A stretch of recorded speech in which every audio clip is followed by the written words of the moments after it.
As you all know, there are a number of forms of worship that each and every one of us may perform, either by the actions he does, by the words he says, or by the things that go on in his heart. And among the greatest forms of worship that we do with our hearts is what is known as dependence and hidzaq, reliance on Allah. Allah Subhanahu wa Ta'ala, the Almighty, says in the Quran, "And to Allah belongs the unseen of the heavens and the earth, and to Him return all affairs, so worship Him and put your trust in Him."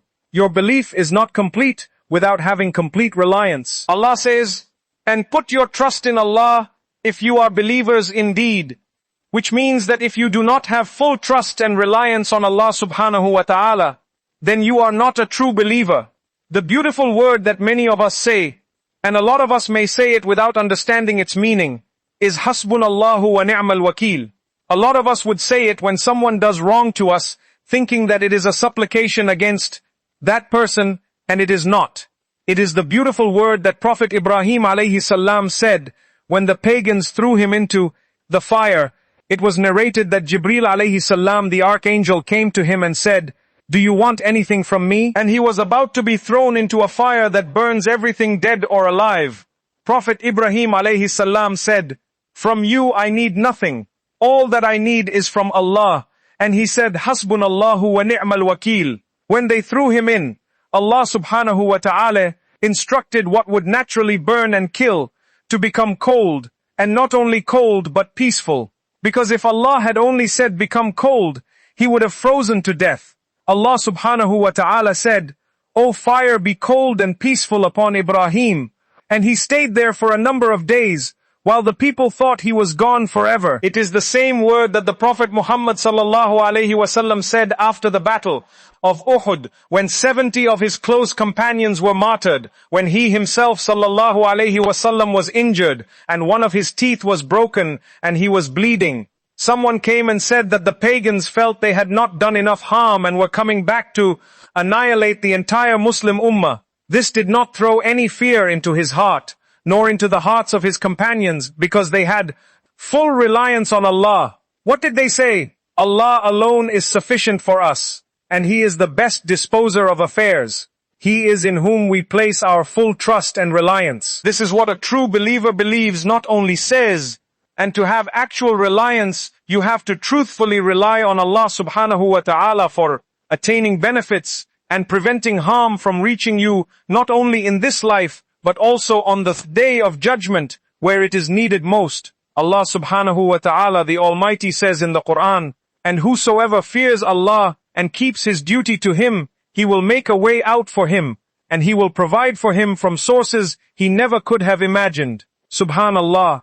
Any calamity you are in, any distress, any tribulation you go through, Allah tells you, Allah Subhanahu wa Ta'ala promises you, if you have an atom weight of belief in your heart, He will make a way out for you. Not only that, He will provide for him from sources he could never have imagined. You may have your monthly allowance, your benefits, your salary, and still be in need. Allah will provide from sources you never imagined.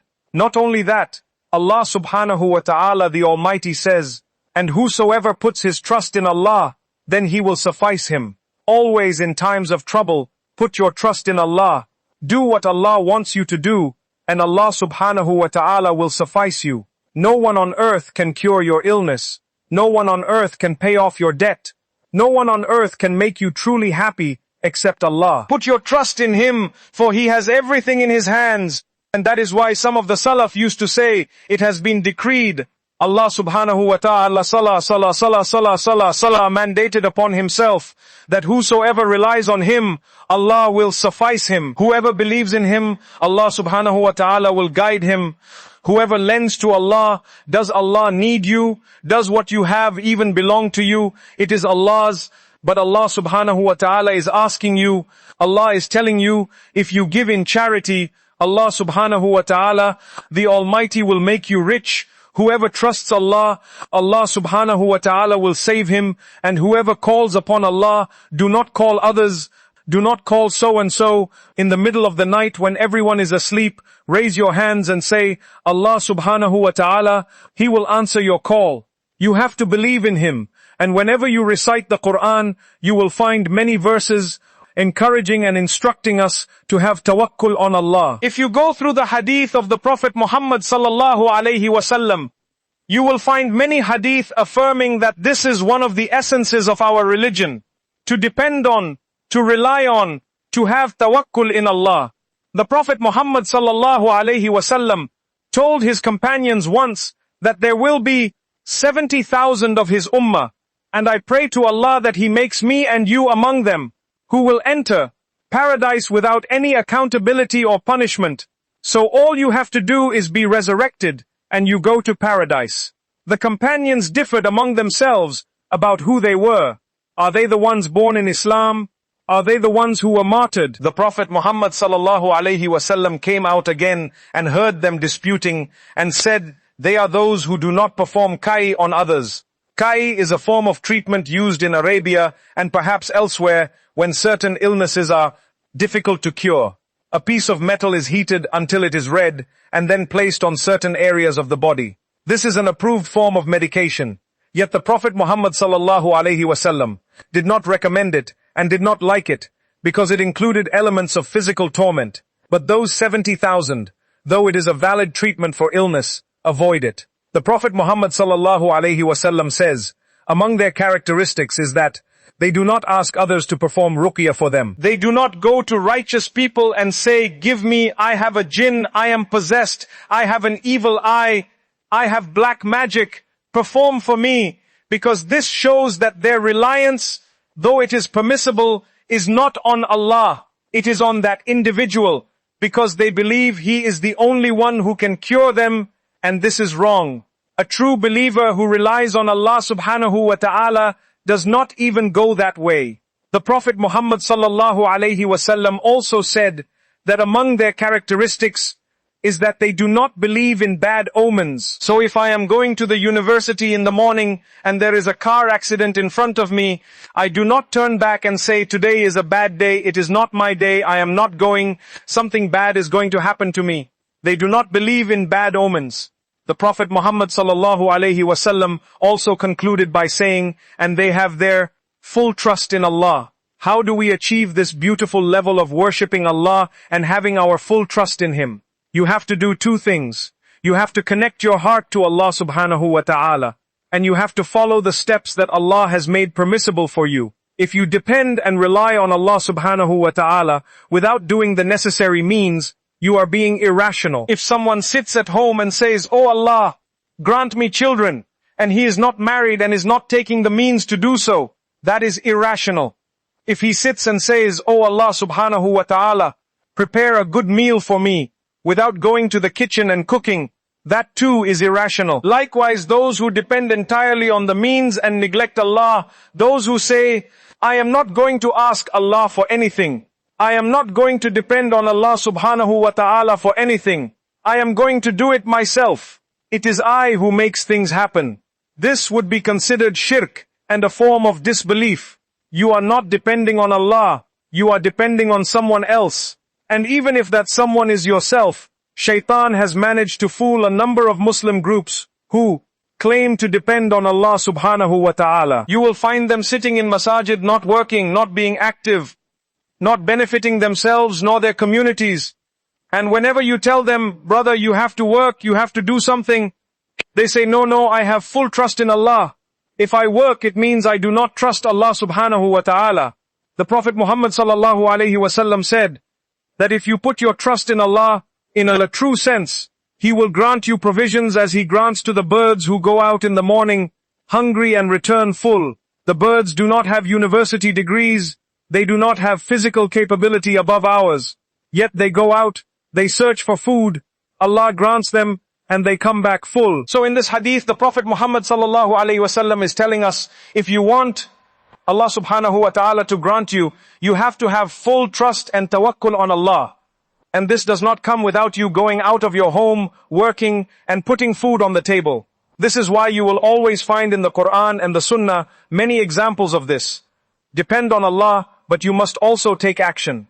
You know Maryam alayhi salam, her guardian was Zakaria alayhi salam. Every time Zakaria alayhi salam would enter the place designated for worship in the old nations, every time he entered to bring her food, he would find food that he had not brought. He was the only one allowed in, and he asked her, "Oh, from where did you get this?" She said, "It is from Allah." When she was healthy, capable, and young, food came to her without her asking or doing anything. But when she became pregnant with Isa alayhi salam, when she was weak and vulnerable, Allah Subhanahu wa ta'ala told her, "Shake the trunk of the palm tree towards you, and fresh ripe dates will fall upon you, and eat." Subhanallah. Now she is in need. Allah is telling her to work. And if any one of us strong people were to grab hold of the trunk of a palm tree, if 10 of us tried to shake it, it would not move. Yet this weak pregnant woman, Allah Subhanahu wa ta'ala, tells her, "You must work, though I can give you dates without you doing a thing." And this is to show us that Allah wants us to work. Likewise, Musa alayhi salam was fleeing Pharaoh and his army and reached the sea. If Allah had willed, it would have split open, and he could have walked through. But no, Allah Subhanahu wa ta'ala told him, "Strike it with your staff." And subhanallah, it opened. If Allah had willed, it could have happened without him doing a thing. All of this is to show us that we must take action in order to have full reliance and tawakkul on Allah Subhanahu wa ta'ala. Our Prophet Muhammad sallallahu alayhi wasallam himself in the battle of Badr, more than 300 Sahaba against 1,000 fully armed men. It was not a fair fight and they seemed to have no chance, yet the Prophet Muhammad sallallahu alayhi wasallam took a handful of dust and threw it in the face of the army. And Allah tells him in the Quran, "It was not you who threw when you threw, but it was Allah who threw."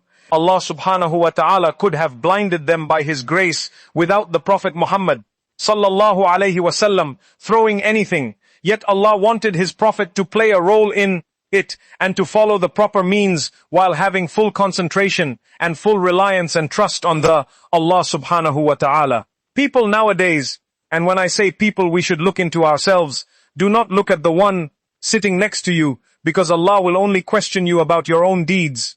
We have split into a number of groups. Some Muslims, as stated earlier, depend on Allah Subhanahu wa ta'ala. So they claim, without taking the necessary means, that Allah instructed us to follow. This is not logical and is not part of the Sunnah. When the Prophet Muhammad sallallahu alayhi wasallam was on an expedition once, half of the group were fasting and the other half were not. At the middle of the day, those who were fasting became completely exhausted. So those who were not fasting, they were traveling and thus permitted not to fast, began to serve them, bringing them their needs, erecting the tents, and so on. The Prophet Muhammad sallallahu alayhi wasallam looked at them and said, "Those who did not fast took all the reward because they were serving those who did," which means that you have to take action in Islam in order to be rewarded. On the opposite side, you will find Muslims who do not rely on Allah at all. Some of them even refuse to supplicate to Allah Subhanahu wa ta'ala. "I have a business transaction tomorrow. I need Allah to help me complete it. Yet I will not supplicate to Allah Subhanahu wa ta'ala. Why? Because I am relying on myself." Most Muslims are like this. Most Muslims rely on their own ability and not on Allah. So many times in business meetings I find Muslim brothers, some of them practicing brothers, when they make a presentation they say, "I managed last year in the 3rd quarter to achieve the target, and I exceeded it, and I did so and so, and my plans were so and so." And he attributes all the success to his own knowledge and ability, and this is a form of shirk. Abdullah bin Abbas radiallahu anhu, the cousin of the Prophet Muhammad sallallahu alayhi wasallam, told us about a scenario. A person at night, a burglar came to break in, but the duck belonging to his neighbor quacked, and the burglar became afraid and ran away. Abdullah bin Abbas radiallahu anhu said, "Whoever says in the morning, 'If it were not for my neighbor's duck, the burglar would have broken in,' he has committed shirk, because he attributed this to the duck, rather than to the grace and blessing of Allah Subhanahu wa ta'ala. Everything you enjoy at this moment is from Allah. Your health, your wealth, every single thing, every single favor and blessing, it is from Allah Subhanahu wa ta'ala. If you attribute it to someone or something else, you are committing an act of shirk. Therefore, those who say, 'No, we depend on ourselves, we are not going to call upon Allah, we are not going to make any dua, we are not going to have any tawakkul,' they are not proper Muslims, and unfortunately a lot of us are like this. The Prophet Muhammad sallallahu alaihi wasallam himself, when he fought, had full trust and reliance on Allah. Does anyone doubt this? Yet he fought in his armor. He did not go without any shield and say, I am going to rely on Allah. Allah Subhanahu wa ta'ala is going to protect me. When he migrated from Mecca to Medina, he did not have a GPS. He took a guide who was a mushrik to guide him to Medina. And he did not say, no, I am going to go and inshallah Allah will guide me. So this is the true trust and tawakkul in Allah Subhanahu wa ta'ala, the Almighty. And this is what we are missing. Look at our lives. What do we focus on most? On things that are important, but are not the entirety of Islam. We focus on growing the beard. And this is of course for the brothers, not the sisters. And the sisters focus on the hijab. And this is good. We focus on having clothes that do not exceed the ankles. And this is good, because it saves you from hellfire. And some of us, the good ones among us, may focus entirely on prayer in the masjid. And this is also a great part of Islam. But is this all of Islam without relying on Allah? Without tawakkul, everything would be in vain. Even if you pray, even if you have a long beard, even if you wear the hijab and everything looks perfect, mashallah. Without full reliance on Allah Subhanahu wa ta'ala, without believing that Allah is our creator and our provider, without believing that Allah Subhanahu wa ta'ala is the giver of life and death, without believing that Allah is the causer of harm and the bringer of benefit, and that no one can do this except Allah Subhanahu wa ta'ala, without believing that Allah is Al-Mu'izz, who honors, and Al-Muzil, the humiliator, who humiliates whom He wishes, Subhanahu wa ta'ala, without believing that Allah Subhanahu wa ta'ala is the one who brings people down and the one who exalts them when He wishes, without believing that Allah is the giver and the one who withholds, Subhanahu wa ta'ala. Without all of this, you cannot be a true believing Muslim. Once you have this, once you know Allah, once you believe in Him and trust Him, only then will you have performed the true and complete tawakkul, and this will cascade. It will show in your deeds. If you have full tawakkul on Allah Subhanahu wa ta'ala, you will not find a single Muslim cheating in exams. Do Muslims cheat in exams? A great deal. If you have full tawakkul on Allah, you would not find anyone lying to claim benefits from the government. Do they do this a lot? A lot. If you have full reliance and tawakkul on Allah Subhanahu wa ta'ala, your heart would not be begging people for money. Your heart would not be seeking a position in that company through that person. You would have full reliance on Allah. If it comes, it comes. And that is why when one of the Salaf was asked, how do you have full tawakkul? He said, I realize that my provision, my rizq, no one else can share it with me. Is that true? Allah Subhanahu wa ta'ala is the giver and the provider. Can anyone take something that Allah has written for me? No. So I rested because I know that only I can take what Allah Subhanahu wa ta'ala has given me. And therefore nobody else can take it from me. If we had full reliance on Allah Subhanahu wa ta'ala, you would not find Muslims. I do not know about here. I am talking about elsewhere. You would not find Muslims knocking on the doors of every sheikh or imam of every masjid asking them, Sheikh, my son is possessed. My wife has black magic. I have an evil eye. I was kicked off my job. Why do you not go to the source? Why do you not raise your hands in humility, in submissiveness, expressing your poverty before the King of Kings, the Lord of Lords? If you do this, Allah will answer you, but you have to go to Him. He promised us that if you call upon Him, He will answer you, and if you rely on Him, He will suffice you. Nowadays, we depend on our knowledge, we depend on our tongue and the power of persuasion. We depend on our money. Someone else depends on his health or strength, another on his position, his nationality, his origin, or his tribe. All of these will result in loss. The only true believer and the only successful one among them all is he who depends entirely on Allah, Subhanahu wa ta'ala, the Almighty. I seek Allah, guidance and help that we all become among those who truly rely upon Him, Subhanahu wa ta'ala. O Allah, grant us the true tawakkul in You, make our hearts connected to You.